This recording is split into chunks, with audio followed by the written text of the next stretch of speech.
রফিকুল হক দাদুভাই একজন প্রখ্যাত ছড়াকার। তিনি শিশু সংগঠন চাঁদের হাটের প্রতিষ্ঠাতা। তার ছন্দজ্ঞান অসাধারণ, বিষয়বৈচিত্র্য তুলনাহীন এবং শব্দের গাঁথুনি অভিনব ও দৃষ্টান্তমূলক। তার ছড়া সমাজ সচেতন। বুড়ি বলল, উড়ি দূর আকাশে দেখাই কারিকুরি। সুতো বলল, ওড়ো হাওয়ায় ভেসে মনের সুখে ঘোরো। লাটাই বলে, তারা সুতো ছিললে ঘুড়ির কম্ম সারা। নামলো হঠাৎ বৃষ্টি গুড়ি গুড়ি, অমনি ক্ষত ঘুড়ির বাহাদুরি।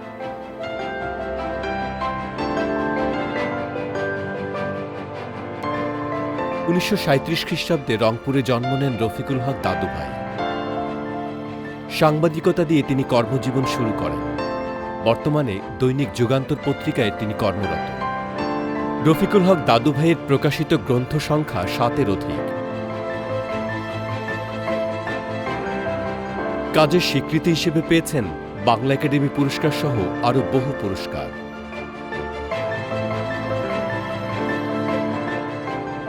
আজ আমাদের শিল্পবাড়ির অতিথি রফিকুল হক দাদুভাই।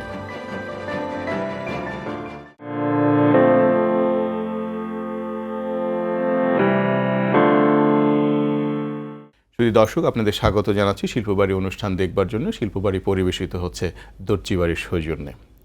শিল্পবাড়িতে আজ আছেন এক নাইয়া। তিনি এসছেন নায়ের বাদাম তৈলা। তার নাম হচ্ছেন রফিকুল হক দাদুভাই। বিখ্যাত ছড়াকার, সংগঠক, সম্পাদক এবং হচ্ছেন আমাদের শিশু সাহিত্যের ভুবনের এক আলোকিত মানুষ। দাদুভাই, আপনাকে স্বাগত জানাই শিল্পবাড়ির অনুষ্ঠানে। এবং দাদুভাই, আপনার এবং আমার সঙ্গে আরেকজন অতিথি আছেন। শুরু থেকেই অতিথি বলবো না, আমাদের অনুষ্ঠানের এক গুরুত্বপূর্ণ অংশ। তিনি হচ্ছেন শাহজাহান আহমেদ বিকাশ। বিকাশ ভাই তার রঙে, তুলিতে, ক্যানভাসে অসাধারণ দক্ষতায় যে মেহমান আসেন, অতিথি আসেন, আপনারা চমৎকার ছবি আঁকেন, বিস্ময়কর রকম ছবি আঁকেন। ইনি হচ্ছেন ইউডা বিশ্ববিদ্যালয়ের চারুকলা বিভাগের চেয়ারম্যান এবং খুবই অসাধারণ মানুষ। দিদিভাই, আপনাকে প্রথমে নাইয়ে বলেছিলাম যে আমাদের স্টুডিওতে একদম নাইয়ে এসেছেন। বলেন তো আপনাকে কেন নাইয়ে বলেছে? আপনি তো নায়ের বাদাম তুলে আসেন না, আপনি তো নৌকায় আসেন নাই। ব্যাপারটা হচ্ছে, এটি একটি আমার গানের প্রথম লাইন। আর গানটা এত বিখ্যাত বাংলাদেশে যে বাংলাদেশের হাটে, মাঠে, বন্দরে যে কোনো সাধারণ মানুষ। আর আমি ধন্য এ কারণে বা গর্বিত এ কারণে যে গানটিতে কণ্ঠ দিয়েছিলেন কিংবদন্তি পল্লীগীতি গায়ক আব্দুল আলিম। গানটি হচ্ছে, নাইয়ারে নায়ে বাদাম তুইলা কোন দূরে যাও চইলা। বিখ্যাত গান, আব্দুল আলিমের কণ্ঠে, কিংবদন্তি পল্লীগীতি গায়ক। তার দরাজ গলায় গাওয়া গানটি এতটাই বিখ্যাত হয়েছিল যে এটা কিংবদন্তির মতোই বাংলাদেশের হাটে, মাঠে, বন্দরে এমন কোনো মানুষ, সঙ্গীতপ্রেমী মানুষ নেই যিনি এই গানটির খবর রাখেন না বা একবার গেয়ে চেষ্টা করেননি যে এটা গেয়ে গাওয়া যায় কি না। এই কারণেই সম্ভবত তুমি আমাকে নাইয়া বলে সম্বোধন করি। অবশ্যই। এই যে অসামান্য গানটা আপনি কিভাবে লিখেছিলেন? তখন আপনার বয়স কত ছিল? আপনি তো খুব তরুণ ছিলেন। হ্যাঁ, এটা সম্ভব 57-58 সালে লেখা। যখন আমি কলেজের ছাত্র, আমি জগন্নাথ কলেজে, তখন আমি ইন্টারমিডিয়েট, আমাদের ওই সময় আর কি ইন্টারমিডিয়েট পড়তাম, সেকেন্ড ইয়ারে। কেমন করে লিখলেন এটা যদি কেউ জিজ্ঞাসা করে কোনো একজন লেখককে, কবিকে, গল্পকারকে, এই লেখক বলতে পারে না যে কোথায়। কখনো কখনো হয় কি যে আবহাওয়া, পরিবেশ, একটা স্মৃতি থেকে একটা জিনিস এসে যায়। না, পল্লী গ্রামের ব্যাপারটা আমার হৃদয়ের মধ্যে আঁকা। কারণ ছোটোবেলা থেকেই আমি প্রচুর আমার বাবার আঙুল ধরে সে আমাদের যে জোত আর কি, যেটাকে বলে জমি, সেই গ্রামে যেতাম। সে কারণে গ্রামের নদী, গ্রামের গাছপালা, গ্রামের পশু পাখি, এগুলোর সঙ্গে আমার অত্যন্ত নিকট পরিচয়। এবং মাঝিদের সঙ্গে একটা নৈকট্য তৈরি হয়েছিল। পালতোলা নৌকা যাচ্ছে, বাংলাদেশ মানেই তো পালতোলা নৌকা ছিল। একটা যে কোনো শিশুকে ছবি আঁকতে দিলে সে কিন্তু প্রথমেই সে একটা নদীর দৃশ্য আঁকবে, একটা নৌকা আঁকবে, একটা পাল তুলে দেবে এবং পাশে একটা কুঁড়ে ঘর। আর আব্দুল আলীম এই গানটা কিভাবে গিয়েছিলেন? মানে আপনি কি তার কাছে সরাসরি গিয়েছিলেন না গানটা তার কাছে কিভাবে পৌঁছলো? এই গানটা আমার কাছ থেকে লিখে নিয়েছিলেন আরেকজন পল্লীগীতি গায়ক। তিনি প্রথমে বেতারে গান, তার নাম সিরাজউদ্দিন আহমেদ, তৎকালীন পূর্ব পাকিস্তান রেডিওর উনি একজন অ্যাফিলিয়েটেড সিঙ্গার ছিলেন, গায়ক। তো আলিফ ভাইয়ের এই গানটি নাকি খুব অসাধারণ ভালো লাগে এবং সিরাজউদ্দিন সরকার, ওনার বাড়ি গাইবান্ধা, ওনার কাছ থেকে উনি এই গানটি সংগ্রহ করে তারপরে নিজে আবার এটাকে একটু মার্জনা করে আর পরিমার্জিত করে উনি নিজের কণ্ঠে ধারণ করেন। ছড়ার জগতে কিভাবে এলেন? ছোটবেলায় তো আমরা পদ্য লিখেছি, ছড়া বা কবিতা কিছু বুঝতেন না, খুবই স্বাভাবিক। অঙ্গের সঙ্গে বং মিলাতাম, এভাবেই লেখালেখিতে আসা। প্রথমে হাতে লেখা পত্রিকা, এই সময় আমাদের ওই সময় হাতে লেখা পত্রিকার খুব একটা প্রচলন ছিল, অদ্ভুত, মানে সারা বাংলাদেশই বোধ এটা ছিল, একটু যারা লেখাপড়া, হাতের লেখা এবং দেয়াল পত্রিকা। দেয়াল পত্রিকা। তো হাতে লেখা পত্রিকায় প্রথমে আমার পাড়াতে তাদের তাগিদে প্রথমে আমি পদ্য লিখি। এভাবে লিখতে লিখতেই পরে পদ্যের প্রথম যে অবয়ব, ওটা কিন্তু ছড়ার সঙ্গে মিল থাকে আর কি। সেখানে শুধুমাত্রই কিছু কথা এবং ছদ্ম, ওই কবিতার এত ভাব, ভাষা ইত্যাদি তখন তো হয়তো ভাববার বা বোঝার সময় হয়নি। যাই হোক, তো এই পদ্য লিখতে লিখতে তারপরে হঠাৎ করে অনুপ্রাণিত হয়ে বিভিন্ন, ওই সময় আমাদের বাংলা তৎকালীন পূর্ব পাকিস্তানে অল্প কয়েকটি কাগজ ছিল, আচার্যদের মুকুলের মহফিল, সংবাদের খেলাঘর, পরবর্তীতে ইত্তেফাক, কচিকাচার আসর, হ্যাঁ, জিহাদ, না আমি পত্রিকাগুলো না, জিহাদ, তারপরে এক সময় আরেকটা পত্রিকা ছিল, খুব কয়েকটা 4-5টা 6টা পত্রিকা ছিল। তো সবচেয়ে মজার ব্যাপার হচ্ছে ওই সময় তো কলকাতা এবং ঢাকার মধ্যে কোনো পাসপোর্ট ছিল না, ভিসা ছিল না, তো যে কারণে কলকাতার পত্রিকাগুলো কিন্তু আমাদের এখানে আসতো। তো আমি কলকাতার পত্রিকাতেও লেখা পাঠাতাম, এইভাবেই আর কি আস্তে আস্তে। প্রথম লেখা আপনার কলকাতার পত্রিকায় ছাপা? হ্যাঁ, যে কলকাতার পত্রিকাটির নাম লোকসেবক, এবং এটা ছোটদের পাতার নাম ছিল সবুজ পাতা, এবং এই পাতাটা সম্পাদনা করতেন বিখ্যাত শিশু সাহিত্যিক, বাংলা সাহিত্যের, মাত্র বছর 2 আগে উনি সম্ভবত মারা গেছেন আমি যতদূর জানি, রমেন দাস নাম। রমেন দাস খুব ভালো শিশু সাহিত্যিক ছিলেন, উনি ওই পাতাটি পরিচালনা করতেন। তো আমার মানে প্রথম ছাপা অক্ষরে যখন আমি ক্লাস 8-এ পড়ি, তখন আমার একটি লেখা সবুজ পাতায় ছাপা হয়। ঢাকায় আপনি কবে এসেছিলেন? ঢাকায় আমার ঢাকায় আমার 2বার আসা। প্রথমে একবার লেখাপড়া করার জন্যে, পরবর্তীতে আমি 61 সালে আবার রংপুর কারমাইকেল কলেজে লেখাপড়া করে, বিশ্ববিদ্যালয় কলেজে লেখাপড়া করে আমি ঢাকায় জীবন ও জীবিকার প্রয়োজনে ঢাকায় চলে আসি।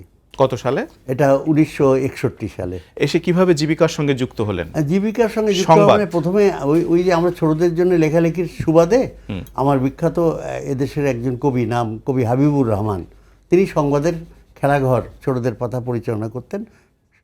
একই সঙ্গে তিনি একজন বড় সাংবাদিক ছিলেন, রাতের পালার সংবাদের উনি প্রধান ছিলেন, পালা প্রধান ছিলেন। তো আমরা তো ওনার সঙ্গে আমাদের আন্তরিকতা বা অন্তরঙ্গতা, আমি যখন ঢাকায় এলাম তখন আমাকে উনি একদিন বললেন যে, আরে এস্টার কী করবা? তাই আমি বললাম যে দেখি কিছু একটা কাজ করে, এই করেই তো খেতে হবে, আসো বসো, কাজ শেখো।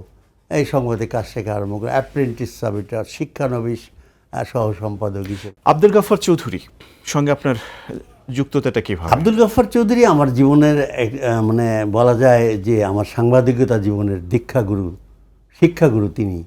অর্থাৎ শুনলে অবাক হবে যে আমি রংপুরের বিখ্যাত কবি পরলোকগত কাইসুল হকের সঙ্গেই আমি প্রথম বিউটি বোর্ডিংয়ে, সে সময়কার সাহিত্যের তীর্থভূমি বলা যায় এখনও, হ্যাঁ, যেখানে শামসুর রহমান থেকে শুরু করে সৈয়দ হক থেকে আরম্ভ করে, হ্যাঁ, আব্দুল গাফফার চৌধুরী, আল মাহমুদ, মানে কে না, সবাই সকাল সন্ধ্যা যেখানে সময় হলেই ওখানে আড্ডা বসতো, সাহিত্যের আড্ডা, এবং যেখানে সাহিত্যের আড্ডার মূল প্রতিপাদ্য বিষয় ছিল বাঙালি জাতীয়তাবাদ আর আন্তর্জাতিক সাহিত্যের আন্তর্জাতিকতা, বিভিন্ন দেশের বিভিন্ন ভাষার সাহিত্য নিয়ে তুমুল আলোচনা, চায়ের পর চা, কাপ ধোঁয়ায় উঠছে, আর আমি এক কোণে বসে মুগ্ধ শ্রোতা হয়ে তাদের কথাগুলো শুনতাম, গিলতাম, এবং হয়তো আজকের অনেক অর্জন সেখান থেকে পাওয়া। তো আব্দুল গাফর চৌধুরী মানে খুব মানে আমাকে লক্ষ্য করতেন। তো একদিন আমাকে কাছে ডেকে বললেন, এদিকে আসো, তোমার নাম কি? আমি রফিকুল হক। তোমরা কি রংপুরের সবাই হক? মানে সৈয়দ হক, তারপরে কাইসুল হক, আনিসুল হক, তারপরে আনিসুল হক তো এখন আমারও ছোট, হ্যাঁ মানে বয়সে আর কি। তো মানে ওই সময়ও আর কি যেমন সবাই আমরা হক, বেশিরভাগ হক। কি করো? তা আমি বললাম যে হাবিব ভাইয়ের কল্যাণে সংবাদে শিক্ষানবিশ ও অনাহারী সাংবাদিক। আচ্ছা আচ্ছা। তা আমি বললাম হ্যাঁ, কোনো পয়সা করি কোনো নিশ্চয়তা নাই, 2, 4, 5, 10 টাকা তখনকার দিনে, কিন্তু 2, 4, 5, 10 টাকা মাসের শেষে, আর মাঝে মাঝে আবার বিজ্ঞাপনের টাকা উঠলেই ভাগাভাগি করে নিত সাংবাদিকরা। হ্যাঁ, তো এরকম 2, 4, 5 টাকা করে পেতাম আর কি, হয়তো রিক্সা ভাড়াটা যাওয়া আসার হয়। হ্যাঁ, হাবিব ভাই বলছেন কাজ শেখো, কালকে 11টার সময় তুমি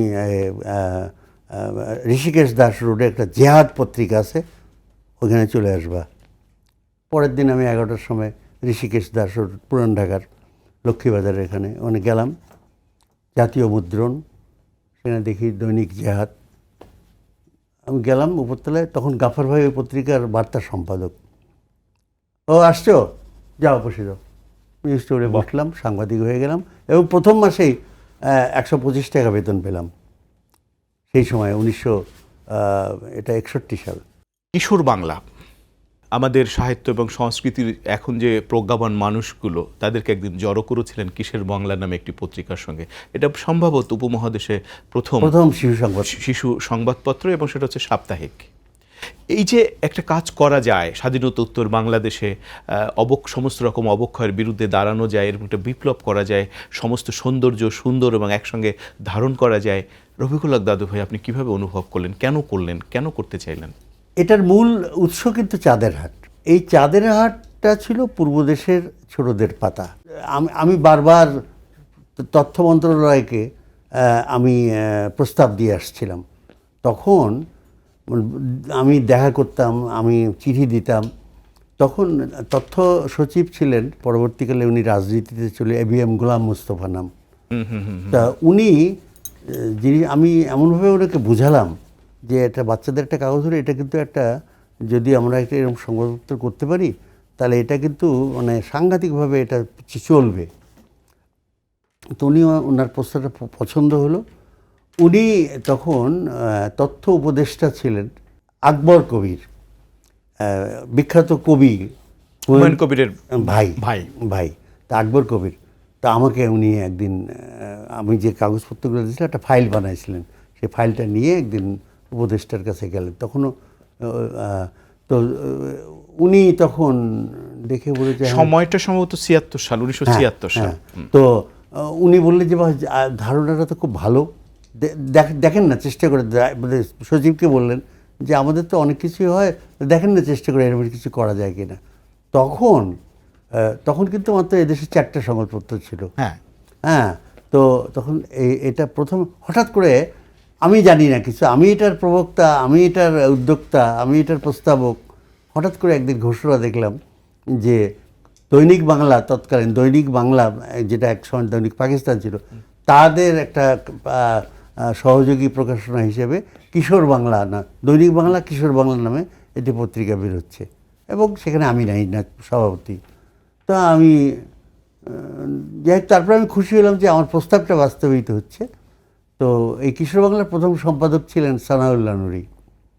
তারপরে এই সময়ই আমি যখন এনালমেন্ট অর্ডিন্যান্সের কারণে যখন পত্রিকা বন্ধ হয়ে যায়, সব 4টা পত্রিকা থাকে, আমাকে সরকার বা নিউজ পেপার ম্যানেজমেন্ট বোর্ড এই দৈনিক বাংলায় আমাকে পাঠিয়ে দেয়, চাকরি ন্যস্ত করে, ফিচার সম্পাদক হিসেবে আমাকে নিয়োগ করে। হ্যাঁ, যখন আমি ওখানে ফিচার সম্পাদক গেলাম, তখন আমি একদিন তথ্য উপদেষ্টার সঙ্গে হঠাৎ করে আমার যে কোনো একটা জায়গায় দেখা। তা আমি ওনাকে, আকবর কবির ভাইকে বললাম যে আমি দিলাম প্রস্তাব, আমার প্রস্তাবটাই বাস্তবায়িত হলো, আমি নাই, আমি তো এটাই করতে চেয়েছিলাম। হ্যাঁ, তাই তো। পরে নুরি ভাইকে আবার দৈনিক বাংলায় ফেরত পাঠিয়ে আমি যেহেতু একই পদমর্যাদায়, উপসম্পাদকের পদমর্যাদায়, আমি তখন ফিচার সম্পাদক দৈনিক বাংলার, তা আমাকে উনি তখন ভারপ্রাপ্ত সম্পাদক বানিয়ে দিলেন। দাদু ভাই, আপনি আর আমি তো কথা বলছি, কিন্তু বিকাশ ভাই তো আপনার ছবি আঁকছে, কিন্তু কি আঁকছে আপনি তো দেখতে পাচ্ছেন না, এটা আমি দেখতে পাচ্ছি। আপনাকে তো ভেরি মাস ইয়াং বানাই ফেলছে ছবিতে। ভালো, ওটা বলবো যে এত বছর আগে। বিকাশ ভাই, একটু কি বলবেন ছবিটা সম্পর্কে, আপনার আঁকা সম্পর্কে, দাদু ভাই সম্পর্কে? আমি ওনার কথা শুনে মুগ্ধ হচ্ছি, আর ওনার যে তারুণ্য, আমি একটু আগে জেনেছি উনি 81, তো 81 বছরের একজন তরুণ, তার যে তারুণ্য আমি দেখছি, এটাকে আঁকা সত্যি খুব কঠিন। তারপরেও আমি তার তারুণ্যকেই ধরার চেষ্টা করছি, আর তার কথাগুলো এতই ভালো লাগছে যে আমার ছবি আঁকতে ইচ্ছা করছে না, শুধু তার কথাই শুনতে ইচ্ছা করছে। এখন মনে হচ্ছে যে ছবি আঁকার চাইতে তার এই কথাগুলো শুনলে আমার ভালো লাগবে। তারপরেও যেহেতু ছবি আঁকতে হবে সেই জন্য আঁকছি, কিন্তু আমি এনজয় করছি বেশি ওনার কথাগুলো। দাদু ভাই, আপনি এই বাংলাদেশের, স্বাধীন বাংলাদেশের অনেক কিছুর বিষয় প্রথম ছিলেন, অনেক কিছুর প্রথম একটা বিষয়, সেটা হচ্ছে বাংলাদেশ টেলিভিশন, স্বাধীন বাংলাদেশে আপনি শুরু করেছিলেন, আপনার হাত দিয়ে শুরু হয়েছিল প্রথম ধারাবাহিক নাটক নতুন বাড়ি। এটি কিভাবে শুরু হয়েছিল, কেমন করে শুরু হয়েছিল? দাদু ভাই, এটা একটু জানবো, একটা ছোট্ট বিরতি থেকে আসি, তারপরে। শুধু দর্শক, আপনারা দেখছেন শিল্পবাড়ি। শিল্পবাড়িতে আজকে আলো ঝলমল হয়ে উপস্থিত আছেন, কথা বলছেন 81 বছর বয়সের এক তরুণ রফিকুল হক দাদু ভাই। থাকুন আমাদের সঙ্গে, থাকুন দাদু ভাইয়ের সঙ্গে।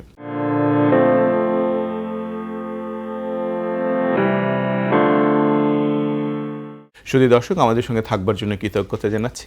আছেন আমাদের সঙ্গে আজকে রফিকুল হক দাদু ভাই। দাদু ভাই, যে কথাটা বলেছিলাম, টেলিভিশনের প্রথম ধারাবাহিক নাটক নতুন বাড়ি কেমন করে শুরু করেছিলেন, কার অনুপ্রেরণায়, কিভাবে, কারা অভিনয় করেছিল? এটা প্রকৃতপক্ষে টেলিভিশনের প্রথম ধারাবাহিক নাটক নয়, স্বাধীন বাংলাদেশের, হ্যাঁ, বাংলাদেশ প্রথম, আমি সেই কথাটাই ধারাবাহিক বলতে নাটক। চেয়েছি। এটার পেছনে একটা ছোট্ট, মানে আরেকটু পেছনে যেতে হয়। পাকিস্তানি আমলে, পাকিস্তানি টেলিভিশন থেকে আমি প্রথম হতে পারিনি। আমার দ্বিতীয় ধারাবাহিক নাটক ছিল, সংসপ্তম প্রথম ছিল। তারপরে আমার আব্দুল্লাল মামুনের, আমার বন্ধু, তার প্ররোচনায় বলবো, বা তার অত্যাচারে আমি একটি ধারাবাহিক নাটক লিখি, নাম ঘরে বাইরে। খুবই বিখ্যাত ছিল, প্রযোজক আব্দুল্লাল মামুন, স্ক্রিপ্ট আমার। তো এই ঘরে বাইরের যে বিপুল সাফল্য, দেশ স্বাধীন হওয়ার পরপরই, আমরা তো বললাম যে আমি মুক্তিযুদ্ধের সময় আমি লিবারেটেড স্বাধীন এলাকায় চলে গেছিলাম, পরে দেশ স্বাধীন হওয়ার পর 20 তারিখে ঢাকায় ঢুকলাম। তখন আতিক ভাই আমাকে ধরলেন যে, আতিকুল হক চৌধুরী, আতিকুল হক চৌধুরী, বিখ্যাত নাট্য ব্যক্তিত্ব এই দেশের। উনি বললেন যে, রফিক, আপনাকে কিন্তু লিখতে হবে একটা, আপনি এই যে নতুন বাড়িটা হচ্ছে স্বাধীন বাংলাদেশ, নতুন দেশ, এরই পার্সপেক্টিভে একটা আপনি নাটক লেখা আরম্ভ করেন। তখন আমার মনে আছে সেই প্রথম দৃশ্যটাই ছিল একটা ভাঙাচুরা ঘর, বিধ্বস্ত হয়ে গেছে, যুদ্ধ বিধ্বস্ত, তালা, বিরাট তালা জং ধরছে। একটা পরিবার এসে তালাটা খুলে, চাবিটা খুলে বাড়িতে ঢুকলো। তো এই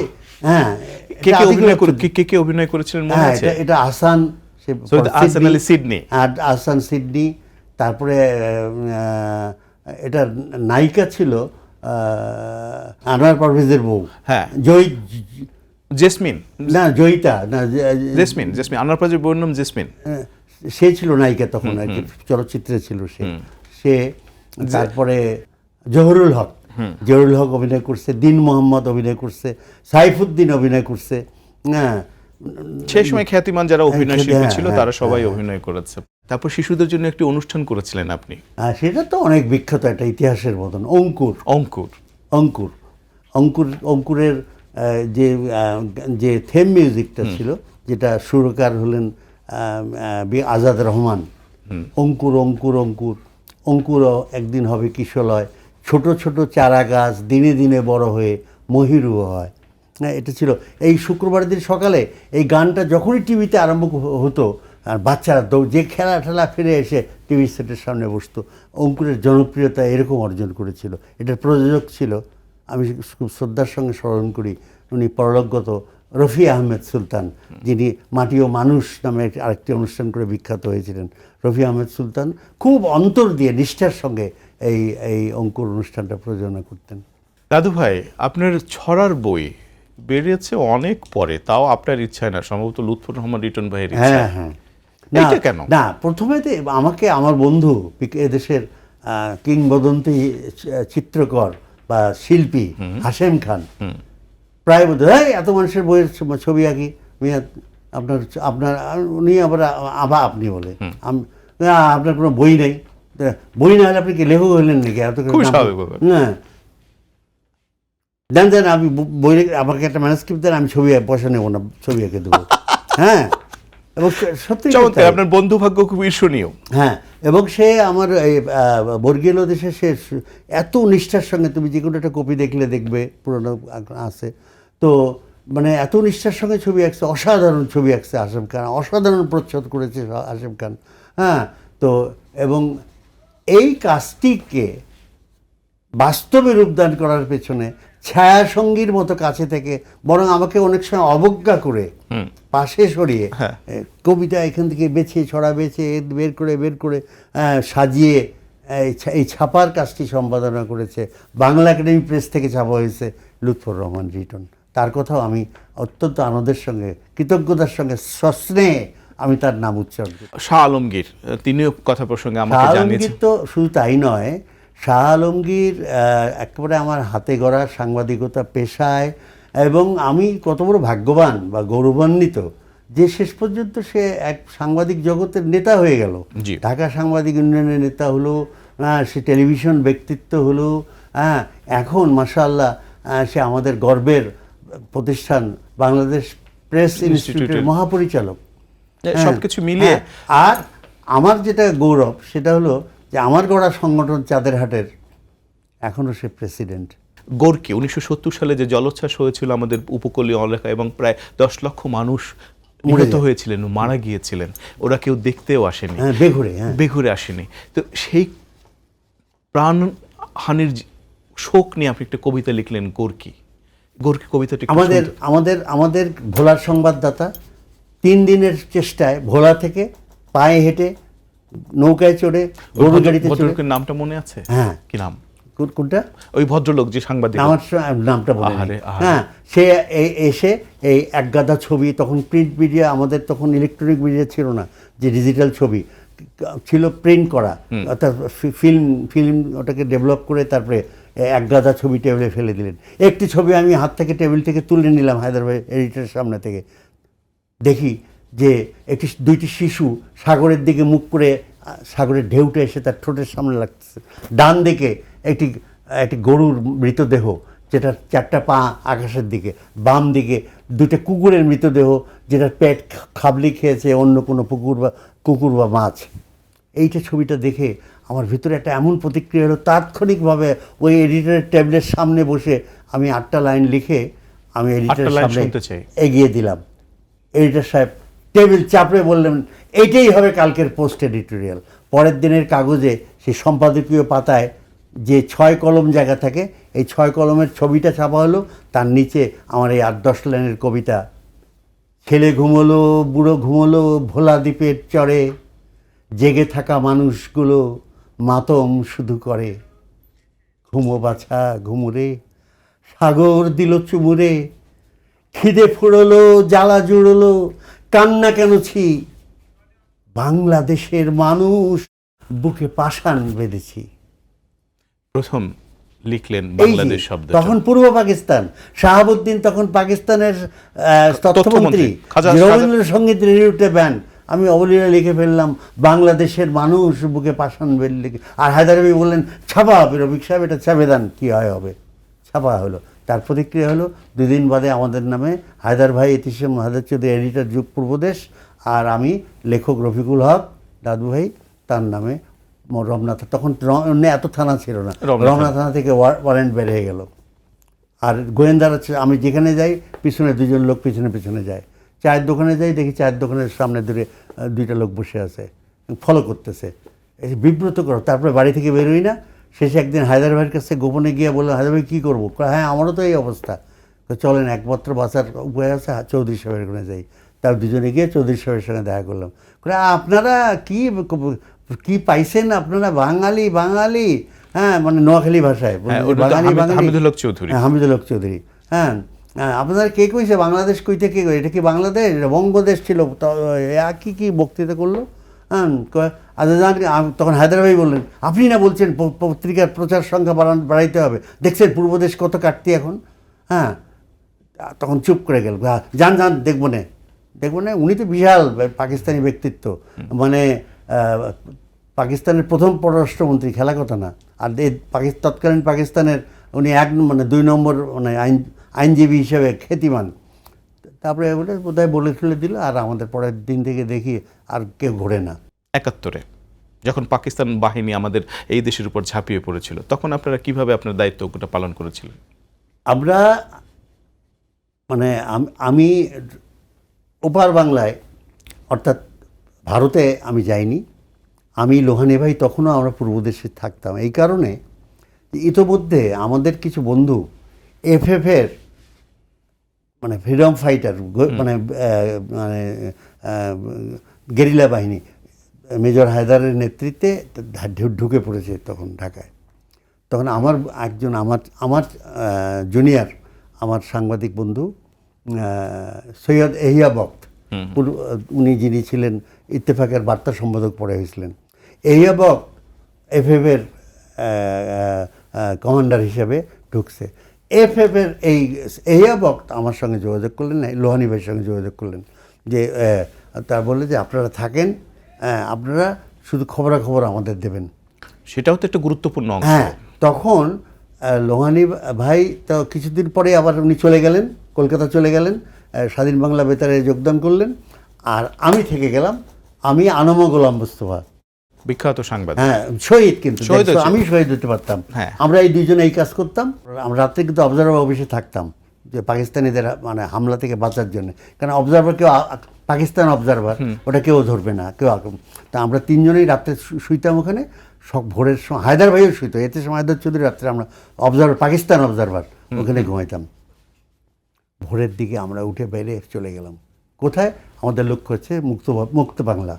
এবং আলটিমেটলি তখন অলরেডি টঙ্গিবাড়ি এবং বিক্রমপুর স্বাধীন হয়ে গেছে, মানে মুক্তিবাহিনী এসে গেলে আমরা গিয়ে মুক্তিবাহিনীর সঙ্গে যোগদান করলাম। এইভাবেই আর কি। পরে মুক্তিবাহিনী আমরা 16ই ডিসেম্বর বিজয়ের পর আমরা শ্রীনগরে বিজয় উৎসব পালন করি 16ই ডিসেম্বর। তারপরে আমরা 20 তারিখে ঢাকায় ঢুকলাম।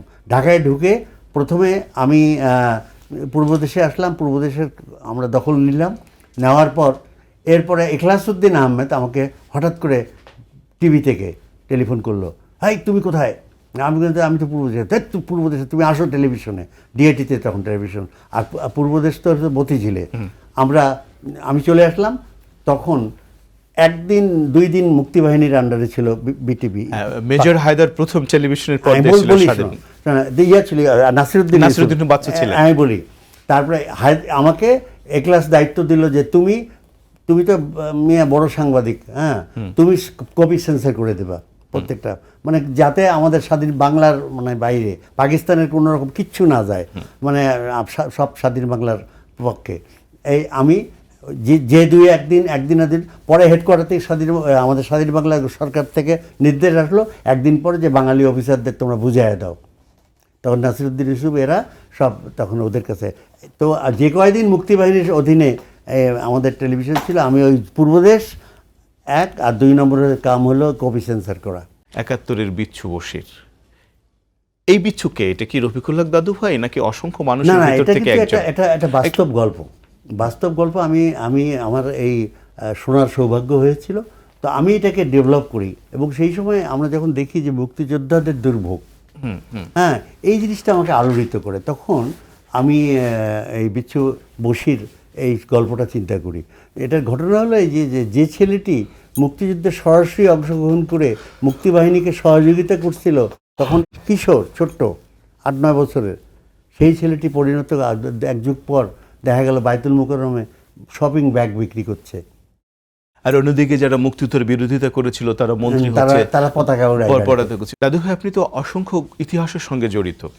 বাংলাদেশের প্রথম অনেক কৃতির সঙ্গে জড়িত। এরকম একটি অসামান্য কৃতি হচ্ছে বাংলাদেশের রাষ্ট্রপিতা বঙ্গবন্ধু শেখ মুজিবুর রহমান তার চিকিৎসার জন্য ৭২ সালে লন্ডন গিয়েছিলেন। তিনি যখন ফিরে এলেন সেপ্টেম্বর মাসে, তখন আপনার পত্রিকায় একটা সাপ্লিমেন্টারি বেরিয়েছিল, সেখানে আপনি একটা অসাধারণ ছড়া লিখেছিলেন। এটাকে ছড়া বলবো না, বাংময় কবিতা লিখেছিলেন, হৃদয় উৎসরিত একটা কবিতা লিখেছিলেন। সেই প্রেক্ষাপটটা একটু জানতে চাই।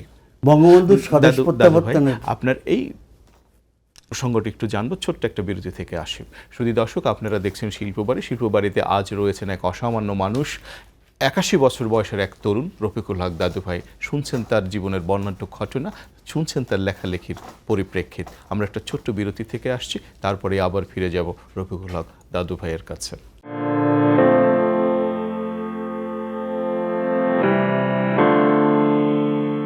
যদি দর্শক, আমাদের সঙ্গে দাদু ভাইয়ের সঙ্গে এবং শিল্পবাড়িতে থাকার জন্য আপনাদের কৃতজ্ঞতা জানাই। শুনছিলেন দাদু ভাইয়ের জীবনের বিচিত্র এবং সাহসী অভিজ্ঞতা।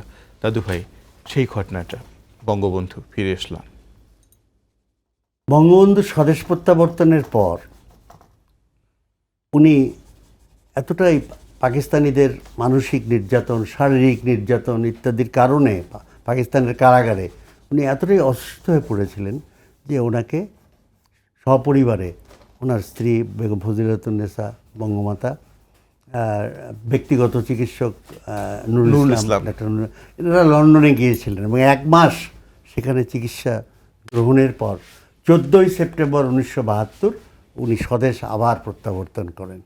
এই দিন পূর্বদেশ একটি বিশেষ সংখ্যা বের করে, যেখানে আমার আবেগ থেকে আমার মনে হয়েছিল যে বঙ্গবন্ধুকে এবার সত্যিকারের অর্থে বরণ করার বোধহয় এটাই সময়। তো আমি একটি ছড়া লিখলাম। আমার ওই যে বলছি যে কীর্তির অধিকারী সব আমাদের বিখ্যাত সম্পাদক এহতেশাম হায়দার চৌধুরী, উনি প্রথম পৃষ্ঠার উনি যে লেখাটা লিখলেন, ক্লান্তি আমার ক্ষমা করো প্রভু, হ্যাঁ, বঙ্গবন্ধুর জন্য বাণী এটা। তারপরে আমি যে ছড়াটা লিখলাম, উনি এসবই করতেন। বুঝে, আরে রফিক সাহেব, আপনার এই ছড়ার নাম দিয়েই সাপ্লিমেন্টের নাম হবে, ঘরে ফিরে আইসো বন্ধু। তা আমার ছড়াটা আমি পড়ে শোনাই। হ্যাঁ, নিশ্চয়ই। ঘরে ফিরে আইসো বন্ধু, পাইতা থুইছি পীড়া, জলপান যে করতে দেব ইরি ধানের চিড়া। ওই সময় ইরি ধান ইরি ধান চালু হয়েছে। মোটা, একেবারে বিতরি ধান আমাদের উত্তরবঙ্গে বলে, তার চাইতেও মোটা একটা। জলপান যে করতে দেব ইরি ধানের চিড়া, শালি ধানের চিড়া ছিল বিন্নি ধানের খই, কোথায় পাবো সবরি কলা গামছা বাঁধা দই। জান মেরেছে খান পশুরা বর্গি সেজে ফের, আগুন জেলের খাক করেছে দেশটা আমাদের। প্রাণের বন্ধু ঘরে আইলা, বসতে দেব কিসে, বুকের মধ্যে তোমার বাণী রক্তে আছে মিশে। বঙ্গবন্ধু তোমার আসন বাংলাদেশের মাটি, মনের মধ্যে পাতা আছে প্রীতির শীতল পাটি। এই যে কবিতা আপনি লিখলেন এবং ছাপা হলো, এর ফলাফল কি হয়েছিল? না, ব্যাপারটা হচ্ছে না, ফলাফল বঙ্গবন্ধু নিশ্চয়ই পড়েছিলেন বা তিনি অবশ্যই জেনেছিলেন। বঙ্গবন্ধু আমি পড়েছেন, সেটা এবং জানতে শুধু চাইছি। তাই নয়, বঙ্গবন্ধুর সঙ্গে বঙ্গবন্ধু আমাকে ব্যক্তিগতভাবে চিনতেন শুধু না, এহতেশাম হায়দার চৌধুরী যখন যেত তখন, আচ্ছা তোমাকে এ প্রসঙ্গে আর একটু বলে নেই যে আমার প্রথম স্ত্রী যিনি মারা গেছেন, উনি একজন মুক্তিযোদ্ধা ছিলেন এবং তার একটা ঘটনা আছে, হ্যাঁ। বঙ্গবন্ধুর সঙ্গে হামিদা হকের খুব হ্যাঁ, অসাধারণ একটা সম্পর্ক ছিল, সেই ঘটনাটা একটু জানতে আব্বা চাই। বলে ডাকতেন। বঙ্গবন্ধুকে। কারণ আমার স্ত্রী ছিলেন ওই সময় জলঢাকা আওয়ামী লীগের প্রেসিডেন্ট সভাপতি ডাক্তার বদিউর রহমানের কন্যা। তা বঙ্গবন্ধু এমন একজন নেতা ছিলেন যে তৃণমূল সমস্ত নেতাকে তিনি সারা বাংলাদেশের হাজার হাজার সবাইকে নাম ধরে চিনতেন এবং তুমি মানে মনে হচ্ছে আপন ছোট ভাইয়ের মতন এভাবে বলতেন। তো এই মুক্তিযুদ্ধের সময় মানে যখন বঙ্গবন্ধু যখন 25শে মার্চের আগে। জেনোসাইডের সময়, তার আগে 7ই মার্চের বক্তৃতা দেওয়ার আগে উনি প্রথম সবাই সারা বাংলাদেশের তৃণমূল নেতাদের ডেকেছিলেন সিদ্ধান্ত কি নেওয়া যায় কি এটা আলোক করার জন্যে। তখন আমার স্ত্রী, তখন আমার সঙ্গে বিয়ে হয়নি, তার আমার শ্বশুরের সঙ্গে আসছিলেন ঢাকায়। তো বঙ্গবন্ধুর সময় এটা সব তো আবেগে, বঙ্গবন্ধু মানে তো যে কী হৃদয়ের ভালোবাসা। তো বঙ্গবন্ধুর হাত ধরে বলছেন, মুজিব ভাই, এই যে দেশের অবস্থা, আমি যদি মরে যাই আমার তো কেউ নাই, আর এই আমার মেয়েটার কি হবে? তখন বঙ্গবন্ধু বললেন, আরে বদিয়ার, আমি যদি মরে যাই আমার এই হাসিনা, রেহানা, কামাল এদের কি হবে? তখন আমার শ্বশুর বলছিলেন, আমরা আছি না, সারা বাঙালি জাতি আছে না, যা তুই মরে গেলে তোর মেয়ে আমার মেয়ে, আমি ওই আমার হাসিনা রেহানা যেমন থাকবে তোর মেয়েও থাকবে। তখন থেকে আমার সে হামিদা হক বঙ্গবন্ধুকে বাবা বলে ডাকতেন, এবং বঙ্গবন্ধু তাকে ব্যক্তিগতভাবে চিনতেন। এবং আমার সঙ্গে সাংসারিক ঝগড়া, আমি পূর্বদেশের সাংবাদিক ছিলাম, সাংসারিক ঝগড়া হলে বঙ্গবন্ধুর কাছে জায়গায় বলতো। আর বঙ্গবন্ধু একদিন হায়দার ভাইকে বলছে, হায়দার, ওই তোর কাগজে একটা চ্যাংড়ার সাংবাদিক আছে না, এই রফিক নাম, এই পরের দিন যেদিন আসবে বেটাকে নিয়ে আসিস তো সঙ্গে করে, বেটার কান দুইটা বলে দেবো। তাই বঙ্গবন্ধু এইভাবে আমাকে জানতেন। বঙ্গবন্ধু সম্ভবত হামিদা হক আপনার স্ত্রীকে কোনো উপহার দিয়েছিলেন? এটা তো কৃতজ্ঞতার সঙ্গে বলতেই হয়। এটা শুধু তাই না, উপহার দিয়েছেন না, আমি আমার যে বাড়িটাতে আমি ছোট্ট বাড়িটাতে বাস করি 201 মধ্য বাসাবোতে, এই জায়গাটি বঙ্গবন্ধু, তখন আমাদের পূর্তমন্ত্রী ছিলেন সোহরাব হোসেন, আমরা সোহরাব চাচা বলতাম। বঙ্গবন্ধু সূত্রে কোনো বড় বড় বাড়ি মোহাম্মদপুরে দেখাইতো, অ্যাবান্ডেন্ট প্রপার্টি এই বিহারিদের। আমার স্ত্রী কিন্তু মুক্তিযোদ্ধা, কোনোদিন কোনো বাড়ি অ্যাকসেপ্ট করেনি। একটা ভাঙা বাড়ি, 1 হাঁটু পানি, ওইটা দেখাইলো। মানে এটা তখন যখন দেয় না জায়গা, তা সোহরাব চাচা হলো পূর্তমন্ত্রী, উনি দিতে পারেন না, না নিলে দেবে কেমনে? আমাকে একদিন টেলিফোন করে বললেন, জামাই, মেয়েটাকে বলেন তো এটা একটা জায়গা না নিতে। বঙ্গবন্ধু আজও আমাকে জিজ্ঞেস করে, সোহরাব, আমার মেয়েটাকে একটা জায়গা তো তোমার বাড়ি একটা দাও নেই? হ্যাঁ, তো শেষ পর্যন্ত ওই ভাঙা বাড়িটা, ওই পানিওয়ালা বাড়িটা আমার স্ত্রীকে আমি বললাম, হ্যাঁ এইটা নেবো। কারণ পরবর্তীকালে কিন্তু কত আমার স্ত্রী যিনি মারা গেছেন, তিনি কতটা দূরদর্শী ছিলেন, যেহেতু এটা ভাঙা চোরা একটা বাড়ি ছিল, আমরা 5 কিস্তিতে মানে পূর্ত মন্ত্রণালয় অ্যাবান্ডেন্ট প্রপার্টি সেল এটা পরে বিক্রি করে দেয়। এবং যেহেতু আমরা টেনেন্ট প্রথমে ভাড়াটি হিসেবে ছিলাম, আমাদের অগ্রাধিকার, আমরা এটা 5 কিস্তিতে নেওয়ার পর সাব কবলা করে আমাদের এটা দিয়ে দেয়। এখন এই বাড়ির মালিক আমরা। এটা কিন্তু বড় বাড়ি হলে আমার মতো একটা ক্ষুদ্র সাংবাদিক কোনোদিনই কিনতে পারতাম না। আপনার সাংবাদিক জীবনের কোনো বেদনা কি আছে আপনার? সাংবাদিকতার জীবনে হয়তো আমি এখন একটা পত্রিকার, জাতীয় পত্রিকার, বড় পত্রিকা, কিন্তু আমি ছোট চাকরি করি। হ্যাঁ, কিন্তু 74 সালের যদি এই পত্রিকাগুলো বন্ধ না হতো, তাহলে হয়তো আমিও আজকে কোনো পত্রিকার সম্পাদক হয়ে থাকতে পারতাম। তো এটা ওই 74 সালের অ্যানালমেন্ট অর্ডিন্যান্সটা কিন্তু আমাদের সাংবাদিকদের একবার তছনছ করে দিয়েছিল। কিন্তু তছনছ করে দিলেও কিন্তু বেকার ছিলেন না। না, বেকার ভাতা পাইতাম। এবং পরবর্তীকালে তো এই কথাটা কিন্তু কেউ বলেন না। হ্যাঁ, এই কথাটা আপনারা সবাই বলেন যে 74 সালে সমস্ত পত্রিকা বন্ধ করে দেওয়া হয়েছিল 4টা রেখে, কিন্তু কোনো সাংবাদিক বেকার ছিলেন না, কোনো সাংবাদিকের চাকরি যায়নি। মনি ভাই, সবাই তো দাদু ভাই নয়। শোনো, আমি বলি একটা কথা, সবাই বলি যে আমাকে কিন্তু সরকারি চাকরি দেওয়া হয়েছিল।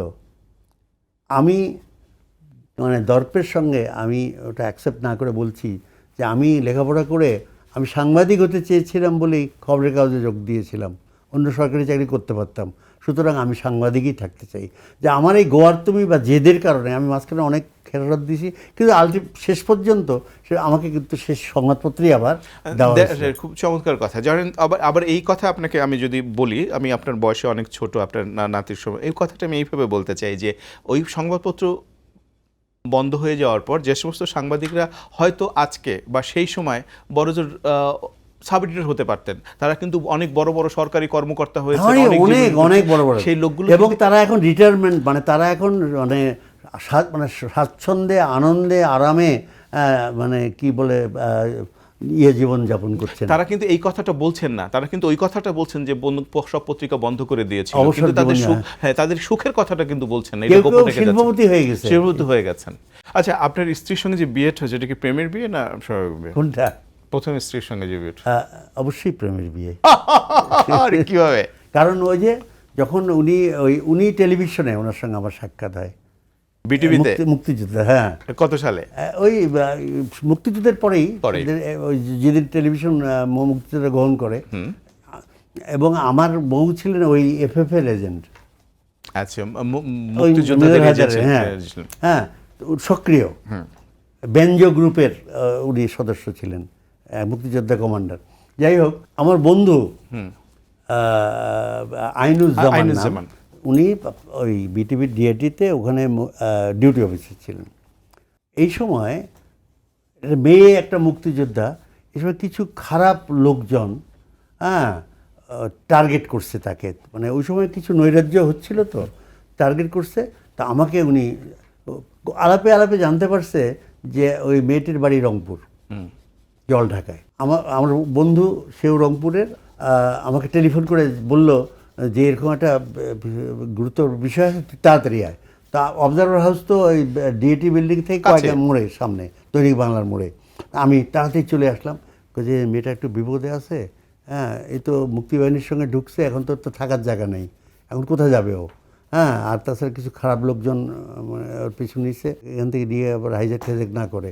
তখন আইনুজ্জামান তাকে বলে, আমি তখন ভাড়া থাকি 7 চামেলিবাগে, এই যে আমাদের কমিউনিস্ট পার্টির এখন যে সভাপতি মুজাহিদুল ইসলাম সেলিম, হ্যাঁ সেলিম ভাই, তাদের বাড়িতে ভাড়া থাকি আমি। তো আমি এবং আমার আরেকজন বন্ধু ছিলেন, নাম সেন্টু, উনি বিআরটিসিতে চাকরি করতেন।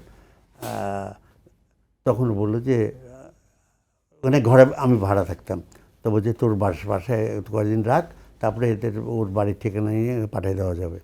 এই তার সঙ্গে তাকে আমি নিয়ে গেলাম, এই 2 দিন আশ্রয় গিয়ে আলাপ প্রলাপ, প্রেম ভালোবাসা, যাই হোক, তারপরে আলটিমেটলি এই আমার উকিল বাবু ছিলেন আমার বন্ধু বাংলাদেশ টেলিভিশনের ডিউটি অফিসার আইনুজ্জামান, উনি বিয়েটা ঘটাইয়া দিলেন। ওইটা কি আপনার প্রথম প্রেম না আরও প্রেম ছিল? না, এটা অস্বীকার করব না, যে কোনো পিটিশ মানে কলেজ জীবনে, ছাত্র জীবনে তো হয়, প্রেমপত্র বিনিময়, এরকম 2-1টি ঘটনা ঘটেছে। আজ ওই বিয়ের পর আর মারা যাওয়ার পর মানে প্রায় 15-20 বছর আমি অবিবাহিত ছিলাম। পরবর্তীতে আমার পরিবারের চাপে এবং আমার একাকিত্ব জীবনের বিশৃঙ্খল জীবনের শৃঙ্খলা আনার প্রয়োজনে আমি আবার পরে বিয়ে করলাম, ফাতেমা হক। তো আমার সৌভাগ্য এটা যে এই 2 স্ত্রীর মধ্যে তাদের চেহারায়, আচরণে, কাজে, কর্মে, মানে এটা আল্লাহর রহমত বোধহয়, অদ্ভুত মিল হওয়ার কারণে আমি একটা সুখী জীবন যাপন না, করছেন। আমি লেখালেখি করতে পারি, সাংবাদিকতা করতে পারি, সংসারে কিছু জানি না। আপনার হাত দিয়ে, আপনার কলম দিয়ে, আপনার মনন মেধা দিয়ে কত মানুষ যে আপনি সৃজন করেছেন তার তো কোনো শেষ নেই। সেরকম একজন মানুষ এই সময়ের আমাদের বাংলাদেশের সাংবাদিকতা জগতের একটা অগ্রপথিক, নেতৃত্ব দানকারী মানুষ এবং সৃজনশীল মানুষ মোহাম্মদ শাহ আলমগীর। আপনার সম্পর্কে কি বলছে আমরা একটু জেনে আসি।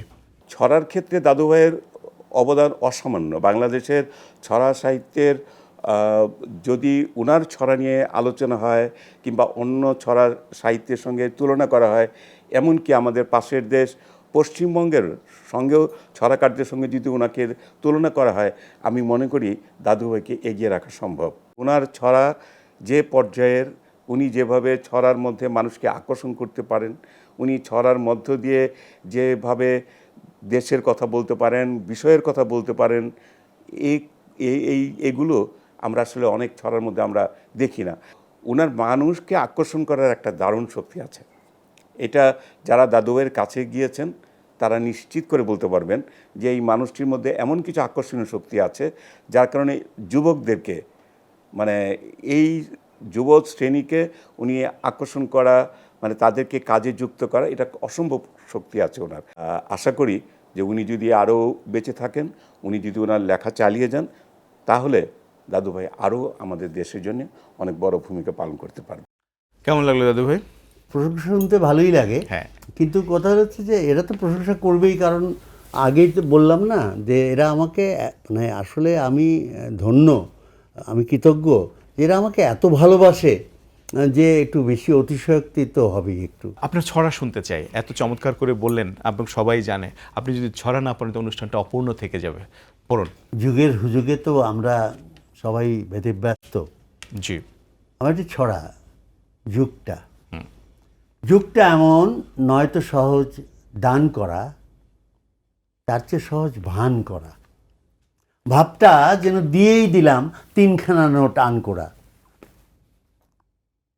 ক্ষতির কারণ পরহিতের মন করা, তার চেয়ে সহজ পণ করা, মহাজনের দেনার দায়ে খুব সহজেই মন মরা। যোগ যা বড় তার চেয়ে সহজ গুণ করা, দাম শুনে মুখ চুর করা। যুগটা এমন, সবচেয়ে সহজ দিব্যি মানুষ খুন করা। বাহ, বলুন আরো ছড়া। ইষ্টিপুরের মিষ্টি কুটুম, কি জানি কার সৃষ্টি। হাপুর হুপুর রোদের দুপুর, যায় যত দূর দৃষ্টি। পুঁয়ের মাচায় কেবল চেঁচায় ভর দুপুরে কাকটা। কাঠ ফাটে তো মাঠ ফাটে না, ফাটলো কেবল টাকটা। ডাকটা। টাক ফাটলে কার কি ক্ষতি, এমন নাজুক চামড়া। ঠান্ডা ঘরে ফ্যান চালিয়ে দিব্যি ঘুমাই আমরা। হঠাৎ দেখো ঝমঝমিয়ে নামলো আবার বৃষ্টি। গাছের তলে দাঁড়িয়ে ভেজে নোংরা মানুষ বৃষ্টি। লোকগুলো সব হাড় পটকা, দেখতে যেন কয়লা। বৃষ্টিতে বেশ যাচ্ছে ধুয়ে ওদের গায়ের ময়লা। ময়লা ধুলে ভালোই তো হয়, রংটা হবে ফর্সা। তানপুরোতে গান ধরেছি, মেঘলা মেদুর বর্ষা। বাহ বাহ, চমৎকার, অতুলনীয়। আপনি তো দেখতে পাচ্ছেন না এখন, কিন্তু আমি দেখতে পাচ্ছি যে শাহজাহান আহমেদ বিকাশ তার হাতের তুলিতে, রঙে, ক্যানভাসে আপনার ছবিটা চমৎকার করে এঁকেছেন। আমার তো মনে হচ্ছে আপনি একজন কাউবয়, ওয়েস্ট কাউবয় এরকম এঁকেছেন। এবং ইদানিংয়ে শাহজাহান ভাই একটা কাজ করেন, সেটা হচ্ছে যে পক্ষপাতিত্ব করেন। কিরকম? সেটা হচ্ছে এরকম যে একটু বয়স, ওই ধরুন 81-82 হলে সে এটাকে 50-এ নামিয়ে আনে তার রঙে। আমার মনে হচ্ছে ভালোই হবে এটা আমি আমার তরুণ বয়সের ছবি হিসেবে চালিয়ে দিতে পারি। বাহ বাহ বাহ, আপনি ওর পক্ষে আছেন। Well done. ছবিটা দেখান। 50 বছরের রফিকুল হক দাদু ভাই। আরে বাহ, দুর্দান্ত। ভালো লাগছে? এত সুন্দর ছবিটি আঁকার জন্যে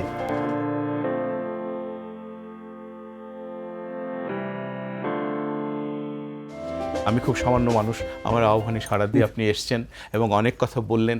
অনেক কথা না বলা থেকে গেল, কিন্তু ওই না বলা কথা আমরা গুনগুন করে পথে পথে বলবো। আপনাকে অনেক কৃতজ্ঞতা জানাই, ধন্যবাদ জানাই, অভিবাদন জানাই। আর আমি যে এতটাই আমি আপ্লুত। আমি কৃতজ্ঞতা জানাই আমাকে যারা ভালোবাসেন সবাইকে, আমার অগণিত মানুষ যাদের গড়ে ওঠার পেছনে আমার সামান্যতম অবদান আছে, তাদের সবাইকে আমি বড় বেশি ভালোবাসি। আর ভালোবাসি আমি আমার দেশকে, বাংলাদেশকে ভালোবাসি। আমি চাই সুখী সমৃদ্ধ সুন্দর বাংলাদেশ। আমি ভালোবাসি আমার মহান নেতা বঙ্গবন্ধু শেখ মুজিবুর রহমানকে। আর কৃতজ্ঞতা অবশ্যই জানাবো গাজী টেলিভিশনকে, যে আমার মতন একজন আভাজনকে তারা আজকে এই অনুষ্ঠানে ডাকার জন্যে তারা যোগ্য মনে করেছে। হ্যাঁ, আমার কিছুই চাওয়ার নাই, কিছুই পাওয়ার নাই। ওই রবীন্দ্রনাথের ভাষায় বলতে হয়, যা দেখেছি যা পেয়েছি তুলনা তার নেই। সবার ভালোবাসাই আমি কামনা করি, এটুকুই আমার চাওয়া। চমৎকার। বিকাশ ভাই, আপনাকেও কৃতজ্ঞতা জানাই চমৎকার একটা ছবি আঁকবার জন্যে। এবং আবারও বলছি, আপনি কিন্তু বয়স অনেক কমিয়ে দিয়েছেন দাদু ভাইয়ের। চমৎকার, আপনার এই ঈর্ষণীয় ক্ষমতার জন্য। শুধু দর্শক আমাদের সঙ্গে থাকবার জন্য, দাদু ভাইয়ের সঙ্গে থাকবার জন্য, অনুষ্ঠান উপভোগ করবার জন্য আপনাদের কৃতজ্ঞতা জানাই। যে যেখানেই থাকুন, ভালো থাকুন, সুন্দর থাকুন, কুশলে থাকুন, শিল্পের সঙ্গে থাকুন, শিল্প বাড়ির সঙ্গে থাকুন।